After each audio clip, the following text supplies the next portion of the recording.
Hello hi నమస్తే అస్సలాముఅలైకుం. నేను ఇలా ఉన్నాను, మరి మీరెలా ఉన్నారు? మనుషులం, తెలియక చేసే పొరపాట్లకు క్షమాపణలు అడగవచ్చు.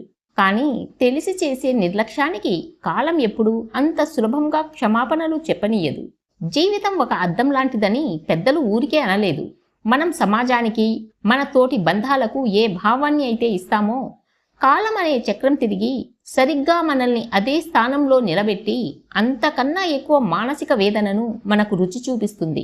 నాడు మనం విసిరిన ఒక చిన్న రాయి లేదా మనం చూపించిన ఒక చిన్న నిర్లక్ష్యం కాలగమనంలో ఒక పెద్ద పర్వతమై తిరిగి వచ్చి మన గుండెకే తగులుతుందని తెలిసినప్పుడు వచ్చే ఆ పశ్చాత్తాపం మాటల్లో చెప్పలేం. నేడు మన కళ్ళ ముందు కనిపిస్తున్న శారద జీవితం కూడా సరిగ్గా అలాంటి ఒక కర్మ సిద్ధాంతానికి నిలువెత్తు సాక్ష్యం. వయసు పైబడుతున్న ఒక ఒంటరి తల్లి ఆమె. తన జీవితంలో సర్వస్వాన్ని కోల్పోయి కంటికి రెప్పలా చూసుకున్న కొడుకే లోకంగా బ్రతికిన ఒక ప్రాణం. ఎన్నో ఆశలతో, ఎన్నెన్నో కలలతో తన కొడుక్కి పెళ్లి చేసి ఒక చదువుకున్న ఆధునిక కోడలిని ఇంటికి తెచ్చుకుంది. కానీ ఈరోజు ఆ పచ్చని ఇంట్లో శారదకు ఊపిరాడడం లేదు.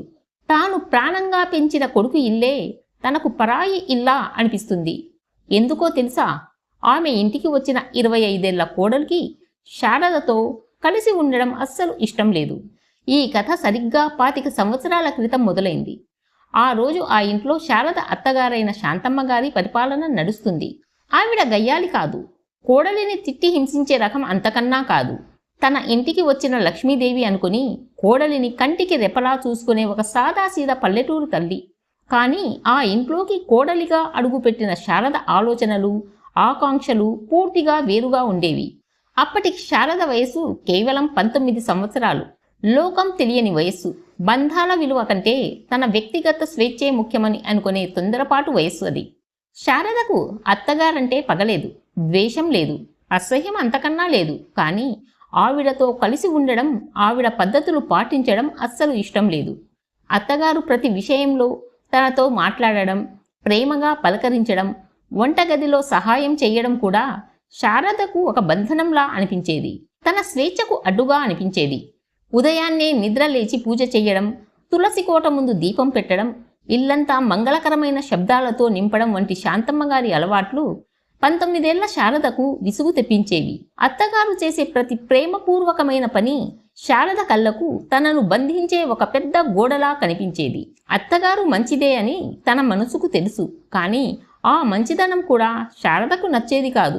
ఎందుకో తెలియదు, ఆమెకు నచ్చలేదు అంతే. ఆమెతో ఉన్న దూరాన్ని శారద ఎప్పుడూ తగ్గనివ్వలేదు. కాలం 1 సంవత్సరం గడిచింది. శారద ఒడిలో ఒక ముద్దులోలికే మగపిల్లాడు పుట్టాడు. శాంతమ్మ మనవడిని ఎత్తుకొని మురిసిపోతూ ఇల్లంతా తిప్పుతుండేది. కానీ ఆ సంతోషం ఎంతో కాలం నిలవలేదు.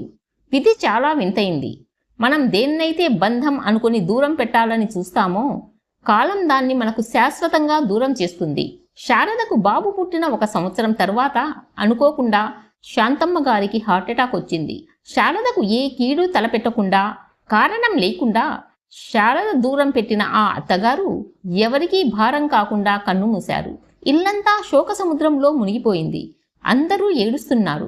శారద కూడా కళ్ళెమ్మట నీళ్లు పెట్టుకుంది. కానీ ఆ ఏడుపు వెనక 19 ఏళ్ల ఆ పడుచు మనసులో ఒక వింతైన నిట్టూర్పు వెలువడింది. హమ్మయ్యా, ఇక నన్ను అడిగేవాడు లేడు, నా ఇష్ట ప్రకారం నేనుండొచ్చు, నాకు నచ్చినట్టు నేను బతకొచ్చు అనే ఒక స్వార్థపూరితమైన సంతోషం ఆమె లోపల తలుపు తట్టింది. అత్తగారు పోయినందుకు ఆమెకు పగలేదు. కానీ ఆవిడ లేదనే ఆ స్వేచ్ఛ శారదకు ఒక పెద్ద ఉపశమనంలా అనిపించింది. ఆ రోజు 19 ఏళ్ల శారదకు తెలియదు, తాను పొందింది స్వేచ్ఛ కాదు, జీవితాంతం వెంటాడే ఒక పెద్ద నేర భావనను కొని తెచ్చుకుందని. అత్తగారు లేని ఆ ఇంట్లో శారదకు తాను కోరుకున్న స్వేచ్ఛ అయితే దొరికింది. కానీ దాంతోపాటు ఇల్లంతటి బాధ్యత కూడా ఆమె భుజాలపైనే పడింది. ఒక పక్క పిల్లాడు, ఇంకో పక్క వయసు పడుతున్న మామగారు, భర్త. శారద నెమ్మదిగా మారిపోయింది. ఒక బాధ్యత గల ఇల్లాలుగా ఇల్లును చక్కబెట్టడం మొదలుపెట్టింది. మామగారిని కన్న తండ్రిలా చూసుకుంది. భర్తను ప్రేమించింది. కొడుకును ప్రాణంగా పెంచింది. ఇంట్లో ఎక్కడా ఎవరికీ ఏ లోటు రానివ్వలేదు. చుట్టుపక్కల వాళ్ళంతా శారదను చూసి ఎంత మంచి కోడలో, అత్త లేకపోయినా ఇంటిని ఎంత బాగా చూసుకుంటుందో అని మెచ్చుకుంటూ ఉంటారు. కానీ వయసు పెరుగుతున్న కొద్దీ, అనుభవం వస్తున్న కొద్దీ శారద మనసులో ఒక వింతైన బాధ మొదలైంది. ఒక మనిషిగా తాను ఎంత పరిణితి చెందిందో అంతగా ఆమె లోపల ఒక నేర భావన, గిల్టీ ఫీలింగ్ ఆమెను తొలిచేయడం మొదలుపెట్టింది. రాత్రిపూట అందరూ పడుకున్నాక ఒంటరిగా కూర్చొని పూజ గదిలోని అత్తగారి ఫోటో వైపు చూస్తూ శారద కన్నీళ్లు పెట్టుకునేది. నేను ఈరోజు అందరినీ ఇంత బాగా చూసుకుంటున్నాను కదా, మరి ఆ రోజు నా అత్తగారు నన్ను అంతే ప్రేమగా చూసుకున్నప్పుడు నేనెందుకు ఆవిడను దూరం పెట్టాను? ఆవిడ నాకేం కీడు చెయ్యలేదే, ఒక్క మాట అనలేదే. కేవలం ఆవిడ నా అత్త అనే ఒకే ఒక్క కారణంతో ఆవిడ ముఖం చూడడానికి కూడా ఎందుకు ఇష్టపడలేదు? ఆవిడ చనిపోయినప్పుడు లోపల ఎందుకు సంతోషపడ్డాను? నేను ఎంత పాపం చేశాను అని రోధించేది. ఆ పశ్చాత్తాపంతోనే శారద బతుకుతుంది. ఈలోగా కాలగమనంలో మామగారు, ఆ తర్వాత ప్రాణంగా నమ్ముకున్న భర్త కూడా శారదను ఒంటరిదాన్ని చేసి కన్ను మూశారు.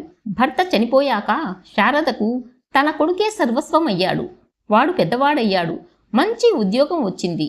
కొడుకు జీవితం బాగుండాలని ఎన్నో ఆశలతో ఒక మంచి సంబంధం చూసి పెళ్లి చేసింది. ఆ ఇంటికి కొత్త కోడలు వచ్చింది. ఆమె వయసు 25 సంవత్సరాలు. లోకం తెలిసిన వయస్సు, మంచి చదువు సంస్కారం ఉన్న వయసు. శారద ఎంతో సంతోషపడింది. తన అత్తగారు నాడు తనను ఎలా ప్రేమించిందో తాను కూడా తన కోడలిని అలాగే కూతురిలా చూసుకోవాలి అని అనుకుంది. కానీ కొద్ది రోజుల్లోనే శారదకు ఒక ఘోరమైన నిజం అర్థమైంది. ఆమె కోడలికి శారదపై ఎలాంటి కోపం లేదు, అసహ్యం లేదు, గొడవలు అసలే లేవు. కానీ అత్తతో కలిసి ఉండడం ఆ కోడలికి అసలు ఇష్టం లేదు. తన భర్తతో తాను విడిగా ఉండాలి, తనకంటూ ఒక స్వేచ్ఛ కావాలి అనుకుంటుంది తప్ప అత్తగారితో మాట్లాడడానికి కానీ ఆమెతో సమయం గడపడానికి కానీ ఆ 25 ఏళ్ల కోడలికి అసలు ఇష్టం లేదు. శారదకు ఒక్కసారిగా గుండె ఆగినంత పనైంది. ఎందుకంటే ఈరోజు తన కోడలి కళ్ళల్లో కనిపిస్తున్న ఆ ఇష్టం లేనితనం ఏమిటో శారదకు బాగా తెలుసు. సరిగ్గా 25 ఏళ్ల క్రితం 19 ఏళ్ల వయసులో తన అత్తగారి పట్ల తాను ఏ భావాన్నైతే చూపించిందో నేడు ఈ 25 ఏళ్ల కోడలు తన పట్ల అదే భావాన్ని చూపిస్తుంది. కర్మ సిద్ధాంతం అంటే ఇదేనేమో. మనం ఏది విసిరితే కాలం దాన్నే తిరిగి మన గుండెకు తగిలేలా కొడుతుంది. నాడు 19 ఏళ్ల వయసులో శారద చేసిన ఆ తప్పుకు ఈరోజు కాలం ఇలాంటి తీర్పును ఇస్తుందని ఆమె అస్సలు ఊహించలేదు. తన కోడలు తనను వదిలించుకోవాలి అనుకుంటుంది. కానీ ఈ పరిస్థితిలో శారద కుంగిపోలేదు. మిగతా అత్తగారిలా కోడలిపై కోపం పెంచుకోలేదు. కొడుకుతో చెప్పి గొడవ పెట్టింది అంతకన్నా లేదు. జీవితం నేర్పిన ఈ పాఠాన్ని తలవంచి స్వీకరించింది. పూజ గదిలోకి వెళ్ళి అక్కడ ఉన్న అత్తగారు శాంతమ్మ గారి ఫోటో ముందు నిలబడి, అత్తగారు, నాడు నేను చేసిన మూర్ఖత్వాన్ని మీరు ఎంత ఓపికగా భరించారో ఈ రోజు నా కోడలు చూపిస్తున్న ఇష్టం లేనితనాన్ని నేను కూడా అంతే ఓపికగా భరిస్తాను. ఇది నా కోడలు నాకు ఇస్తున్న శిక్ష కాదు, నా పాపానికి కాలం ఇచ్చిన ప్రాయశ్చిత్తం అని నిర్ణయించుకుంది. శారద ఒక గట్టి నిర్ణయానికి వచ్చింది. చనిపోయిన అత్తగారు తిరిగి రారు. కానీ ఆవిడ ఆత్మకు శాంతి కలగాలంటే నాడు తాను ఇవ్వలేకపోయిన గౌరవాన్ని, ప్రేమను ఈ రోజు ఒక ఆదర్శవంతమైన అత్తగా మారి తన కోడలికి ఇవ్వాలి అనుకుంది.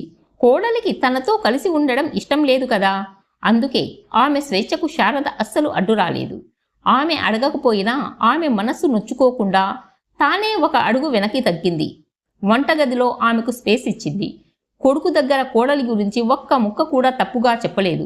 మీ ఇద్దరూ సంతోషంగా ఉంటే నాకు అంతే చాలురా అని సర్దుకుంది.